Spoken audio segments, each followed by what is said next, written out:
प्रिय विद्यार्थियों नमस्ते। आज हम बीए पार्ट फर्स्ट का प्रश्न पत्र प्रथम में दबाव समूह के बारे में अध्ययन करेंगे। दबाव समूह की जब हम बात करते हैं तो माइनर वीनर का कोटेशन हमें याद आता है।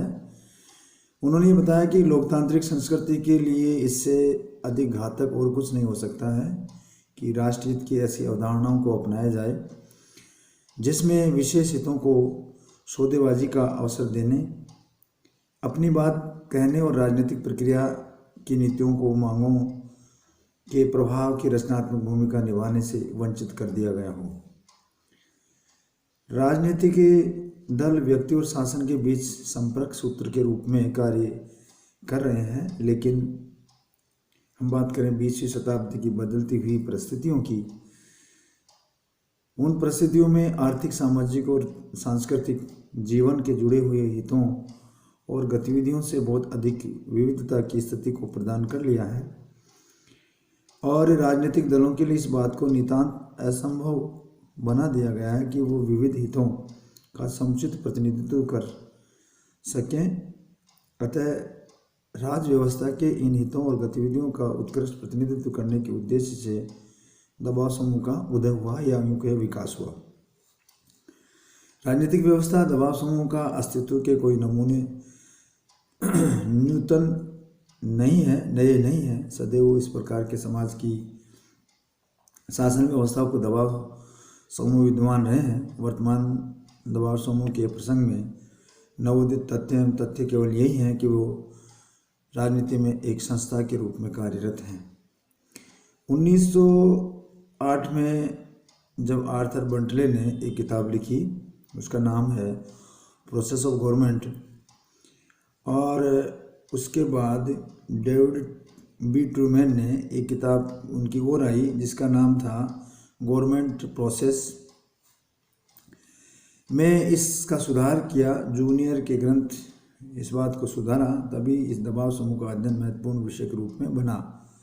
इसके साथ ही VOK जूनियर ने एक किताब लिखी जिसका नाम है politics, parties and pressure group. इस प्रसंग में ऐतिहासिक योगदान रहा, जिसके परिणाम स्वरूप अनेक विद्वानों ने इसका अध्ययन कर महत्वपूर्ण क्षेत्र दबाव समूह की ओर देखना प्रारंभ किया या उसको विचारने का प्रयास किया। इसके साथ ही प्रोफेसर SE फाइनर ने अज्ञात साम्राज्यवाद की संज्ञा दी। प्रारंभ में संयुक्त राज्य अमेरिका, ब्रिटेन, फ्रांस और इटली आदि पाश्चात्य लोकतांत्रिक देशों के संबंध में विपुल साहित्य का प्रकाशन हुआ। तदुपरांत विकासशील देशों की में भी दबाव गुटों की स्थिति का अध्ययन किया गया। इन सभी अध्ययनों से इस बात को समान रूप से समानता पाई गई कि राजनीतिक व्यवस्था और प्रक्रिया के दबाव समूह की भूमिका सोची जाती है। अतः दबाव समूह उसकी तुलना में बहुत अधिक महत्वपूर्ण भूमिका संपादित करते हैं। दबाव समूह की परिभाषा की हम बात करें और उसके लक्षण की बात करें तो परिभाषाओं के संबंध में हम मायरन वीनर के शब्दों में परिभाषा इस प्रकार से है कि हित या दबाव समूह से हमारा तात्पर्य शासन के ढांचे के बाहर स्वैच्छिक रूप से संगठित ऐसे समुदाय से होता है, सामूहिक समूह से होता है जो प्रशासनिक अधिकारियों की नामजदगी और नियुक्ति, विधि निर्माण और सार्वजनिक नीति के क्रियान्वयन से प्रभावित करने के लिए प्रयत्नशील रहते हैं। इसके साथ ही हम बात करते हैं प्रोफेसर मदन गोपाल गुप्ता के अनुसार दबाव समूह की परिभाषा की। उन्होंने बताया कि दबाव समूह वास्तव में एक ऐसा माध्यम है जिसके द्वारा सामान्य हित अपने व्यक्ति सार्वजनिक मामलों में प्रभावित करने का प्रयत्न करते हैं और इस अर्थ में कोई भी सामाजिक जो प्रकाशकीय और विधीय दोनों प्रकार के निर्णयकर्ताओं के द्वारा सरकार पर प्रत्यक्ष नियंत्रण प्राप्त करने की चेष्टा के बिना ही प्रभावित करना चाहते हैं, दबाव समूह कहलाते हैं। अब हम दबाव समूह के लक्षण की बात करते हैं तो दबाव समूह के संबंध में व्यक्त उपरोक्त जो विचार परिभाषाओं में दिए गए हैं उनके आधार पे दबाव समूह के इस प्रकार के लक्षण पाए जाते हैं, जिसमें हम ये कह सकते हैं कि दबाव समूह सीमित, इसका जो उद्देश्य है वो सीमित उद्देश्य है। दबाव समूह केवल एक विशेष निश्चित उपलक्ष्य होते हैं। दबाव समूह के द्वारा अपनी गतिविधियों सामान्यतः इस विशेष लक्षण की सीमित रखी गई हैं। इसके साथ ही दूसरा जो लक्षण है वो औपचारिक और अनौपचारिक रूप से संगठित इसमें पाई जाती है, संगठन पाया जाता है। दबाव समूह के लिए राजनीतिक दल अपने सामान्य औपचारिक रूप से संगठित होना आवश्यक नहीं है। ये अर्थ औपचारिक रूप से संगठित हो सकता है। पूर्णतः अनौपचारिक संगठन भी हो सकते हैं जिसमें सामान्य व्यक्ति असंगठित कहते हैं। उदाहरण के तौर पे हम वर्तमान में भारत में राजनीति में अखिल भारतीय ट्रेड यूनियन कांग्रेस और औपचारिक रूप से संगठित दबाव समूह है। जाति एक बहुत अधिक शक्तिशाली लेकिन वो अनौपचारिक दबाव समूह के रूप में। उसी प्रकार से अगला लक्षण है सीमित एवं परस्पर व्यापी सदस्यता। दबाव समूह की सामान्यतः वर्गीय हितों से संबंध होता है और स्वाभाविक रूप से इनकी सदस्यता से वंचित की जाती है। अखिल भारतीय यूनियन ट्रेड कांग्रेस की सदस्यता मात्र श्रमिक वर्ग और वाणिज्य मंडल की सदस्यता मात्र व्यापारिक की प्राप्त होती है। दबाव समूह की सदस्यता परस्पर व्यापी होती है और एक व्यक्ति एक ही समय पर अनेक दबाव समूह का सदस्य हो सकता है। उदाहरण के तौर पे अगर हम बात करें तो व्यक्तिगत समुदाय समूह, उपभोक्ता समूह, मोहल्ला संघ, शिक्षक संघ और श्रमिक संघ आदि हो सकते हैं। अगला लक्षण है संवैधानिक और असंवैधानिक साधनों का प्रयोग। विशेष हितों की पूर्ति की सबसे मुख्य लक्षण होने के कारण दबाव समूह आवश्यकतानुसार उचित और अनुचित संवैधानिक असंवैधानिक सभी प्रकार के साधनों का प्रयोग किया जाता है। पांचवा है राजनीति और प्रशासन में परोक्ष भूमिका। दबाव समूह का शासन पर अधिकार स्थापित करने का कोई लक्षण नहीं होता है, इसलिए वे राजनीतिक और प्रशासनिक में प्रत्यक्ष भूमिका नहीं निभा पाते। इसके आधार पर कई बार ये समूह अपने आप को गैर राजनीतिक और गैर सरकारी संगठन बताते हैं, लेकिन वस्तुतः दबाव समूह राजनीतिक और प्रशासन के अलग नहीं होते हैं। वे पर्दे के पीछे रह कर के राजनीति और राजनीतिक निर्णय और प्रशासनिक कार्यों को प्रभावित करने का निरंतर चेष्टा करते रहते हैं। वे समूह चुनाव नहीं लड़ते हैं, न ही वे चुनाव में औपचारिकता के रूप में उम्मीदवार खड़े करते हैं, किंतु वे दलों और चुनाव में उम्मीदवारों के नामांकित प्रभावित करने के लिए अपने हितों को समर्थन, उद्देश्य, धनराशि होकर के अन्य प्रकार के सहयोग देते हैं। वे विधायक नहीं बनना चाहते हैं, परंतु विधायकों के मतों को प्रभावित करते हैं। वे प्रशासन के बाहर रह करके प्रशासनिक अधिकारियों के निर्णयों को प्रभावित करते हैं। इसके साथ ही अनिश्चित कार्यकाल। दबाव समूह को बनते और समाप्त होते रहते हैं, किंतु किसी हित विशेष की पूर्ति के लिए अस्तित्व में आने के कारण हित की पूर्ति के साथ ही इनका समाप्त होना स्वाभाविक हो जाता है। इसके अतिरिक्त राजनीतिक समाज की प्रकृति परिवर्तनशील है और अतः विशेष दबाव समूह के स्तर पर समान रूप से अनुपयोगी समझे कि भंग किए जा सकते हैं। अगला है सर्वव्यापी प्रकृति। दबाव समूह सभी प्रकार की राजनीतिक व्यवस्था में पाए जाते हैं और यहाँ पर सर्वाधिकवादी, स्वेच्छाचारी और राज्य व्यवस्थाओं में दबाव समूह होते हैं और उनकी सर्वव्यापकता को स्वीकार करते हैं। इस सर्वव्यापकता के बावजूद भी ये तथ्य है कि सर्वाधिकारवादी राज्य के दबाव समूह की गतिविधियां कुछ सीमित होती हैं और सामान्यतः गुप्त रूप से संपादित होती हैं। लोकतांत्रिक व्यवस्थाओं में दबाव समूह खुले रूप से कार्य करते हैं और सामान्यतः उनकी गतिविधियों का क्षेत्र बहुत अधिक व्यापक होता है। अगला है राजनीतिक दल और दबाव समूह, संबंध और अंतर। राजनीतिक दल और दबाव समूह दोनों ही सामान्यतः संवैधानोत्तर तत्व से जो संविधान शासन में स्थापित विभिन्न संस्थाओं के यूँ कहें कि प्रेरक तत्व के रूप में कार्य करते हैं। दोनों ही राजनीतिक प्रक्रिया के सुदृढ़ अंग हैं जो शासन की गतिविधियों को प्रभावित करने की चेष्टा करते हैं। इस प्रकार से राजनीतिक दल और दबाव समूह गुट यद्यपि कुछ बातों को समान हैं, किंतु उनमें विभिन्नताएं भी होती हैं। इतनी ही महत्वपूर्ण है जो जिस प्रकार से शासन सत्ता के प्रसंग में अंतर। राजनीतिक दल सर्वप्रमुख और घोषित उद्देश्य शासन सत्ता पर नियंत्रण स्थापित करते हैं, अतः वे चुनाव में उम्मीदवार खड़े करते हैं, उन्हें विजयी बनाने का प्रयत्न करते हैं और यदि संभव हो तो शासन सत्ता प्राप्त कर सार्वजनिक हितों का स्वयं निर्धारण और क्रियान्वित करते रहते हैं। लेकिन दबाव समूह शासन सत्ता प्राप्त करने का प्रयास नहीं करते हैं। वे विधेयकों, निर्वाचन पदाधिकारियों, प्रशासनिक अधिकारियों, कर्मचारियों पर दबाव डाल करके सार्वजनिक नीतियों और शासन को प्रभावित करने का प्रयास में लगे रहते हैं, प्रयास करते रहते हैं। अगली बात है उद्देश्य और कार्यकाल का अंतर।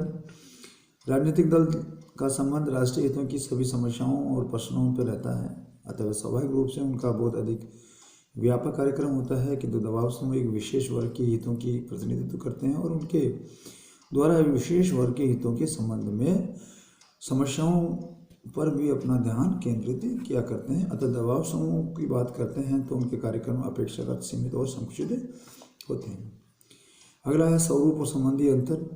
विचारधारा और कार्यक्रम के दृष्टिकोण से दबाव समूह राजनीतिक दल की तुलना में बहुत अधिक संयुक्त और सजातीय समूह में होते हैं। दबाव समूह उन्हीं व्यक्तियों का समूह होता है जो विशेष रूप से मसले के संबंध में समान रूप से हित और समान रुचि होती है। अतः विचारों की यह संगति दबाव समूह को एकता और सजातीय प्रदान करती है। अगला है आकार तथा सदस्यता की दृष्टि में अंतर।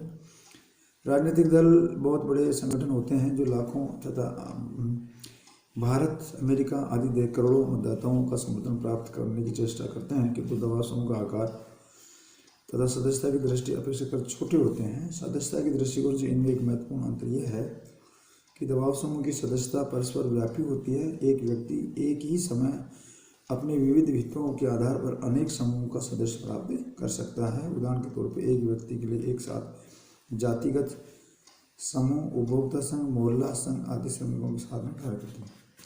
इसके साथ ही संगठन संबंधी अंतर। राजनीतिक दल अनिवार्यतः औपचारिक रूप से संगठित होते हैं, किंतु दबाव समूह औपचारिक रूप से संगठित असंगठित दोनों प्रकार की स्थितियां हो सकती हैं। अनेक बार शक्तिशाली दबाव समूह भी औपचारिक रूप से असंगठित स्थिति होती है, असंगठित स्थिति में होते हैं। साधन संबंधी अंतर। राजनीतिक दलों में ये अपेक्षा होती है ये कि वे अपने लक्ष्य की प्राप्ति के लिए संवैधानिक साधनों की अपेक्षा, लेकिन दबाव समूह में आवश्यक संवैधानिक और असंवैधानिक सभी प्रकार के साधन अपनाए जाते हैं। इसके साथ ही दबाव समूह में सबसे अधिक घनिष्ठ और उद्देश्य उलझे हुए संबंध यदि किसी अन्य संगठन में होते हैं, वो निश्चित रूप से राजनीतिक दल ही होते हैं। संवैधानिक स्तर पर राजनीतिक दल दबाव समूह भले ही भेद होता हो, राजनीतिक स्तर पर ये परस्पर एक दूसरे के पूरक संगठन माने जाते हैं।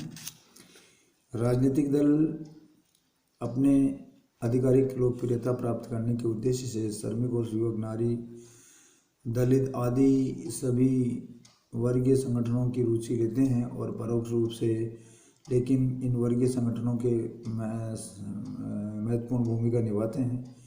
दूसरी ओर वर्गीय संगठन इस बात पर परिचित होते हैं कि उन्हें उद्देश्य की पूर्ति के लिए राजनीतिक दल बहुत अधिक सहायक सिद्ध हो सकते हैं। अतः वे राजनीतिक दलों के कार्य संचालन की पूरी रुचि रखते हैं और राजनीतिक दलों की नीति और कार्य संचालन को प्रभावित करने की चेष्टा करते हैं। व्यवहार में अगर हम देखते हैं तो विशेष रूप से राजनीतिक दल कभी भी अनिवार्य रूप से कार्य किसी एक राजनीतिक दल के साथ बन जाते हैं और अभी उसके राजनीतिक दलों के प्रति अस्थिरता तथा बदलती हुई वफादारी की नीति अपनाई जाती है, अर्थात अपने हितों और इसके साथ साथ हितों के साथ साथ विशेष रूप से मुद्दे अन्य इस प्रकार के होते हैं जिनके बारे में एक दूसरे राजनीतिक दलों का समर्थन देने की अनुमति होती है।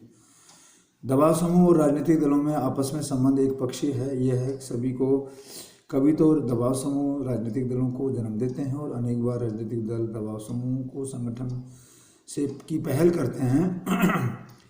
ब्रिटेन के श्रमिक दल निर्माण अनेक श्रमिक संगठनों के संयुक्त संघ के रूप में और भारत के स्वतंत्र दल के रूप में देने के लिए उद्योगपतियों ने एक दबाव समूह यानी फोरम ऑफ फ्री इंटरप्राइजेस की भूमिका में महत्वपूर्ण भूमिका उनकी बनी रहती है। दूसरी ओर अगर हम बात करें तो राजनीतिक दल अपने लिए विविध वर्गों का समर्थन प्राप्त करने हेतु दबाव समूह की स्थापना से पहले करते हैं। भारत में अगर प्रमुख श्रमिक दल इंटक, एटक, सीटू, भारतीय मजदूर संघ आदि स्थापना विविध राजनीतिक दलों की प्रेरणा से पहले की हुई है। दबाव समूह के आधार पर ये निर्माण दल अब तक अपने लिए स्वतंत्र आधार नहीं खोज लेते हैं और अपने इस प्रेरक दबाव समूह पर निर्भर करते हैं, लेकिन ये स्थिति राजनीतिक दलों की शक्ति और प्रभाव को ढूंढने के लिए बाधक होती है और सामान्यतः अधिक समय तक नहीं रहती है। दबाव समूह को अनेक बार बहुत अधिक समय तक अपने राजनीतिक दलों पर निर्भर देखा जाता है। ऐसे दबाव समूह जो कि अपने विशेष रूप से कार्य करने के लिए ऐसे समूह में विशेष रूप से राजनीतिक दल का एक बल्ला लगा देते हैं, उसकी स्थिति में आश्रित संगठन जैसे हो जाते हैं। व्यवहार के अंतर्गत ऐसे दबाव समूह अपने वर्गीय हितों का उचित प्रतिनिधित्व नहीं कर पाते हैं। वस्तुतः राजनीतिक दलों की इस श्रेणी विशेष दलों के संबंध में निर्भरता दबाव समूह की ऐसी स्थिति दल पर निर्भर करती है और ऐसी परिस्थितियां राजनीतिक दल दबाव समूह की प्रभावशील विपरीत प्रभाव पड़ते हैं और राजनीतिक दल दबाव समूह परस्पर का संबंध होता है, लेकिन अपने स्वस्थ विकास हेतु उनमें अनेक श्रेणियां दबाव समूह और एक राजनीतिक दल पर निर्भरता से बचना चाहिए। और भारतीय और अन्य ऐसे विकासशील देशों में दबाव समूह के संबंध में विशेष रूप से ये स्थितियाँ विद्यमान एवं स्वस्थ रूप से बाधक बनी रहती हैं। धन्यवाद।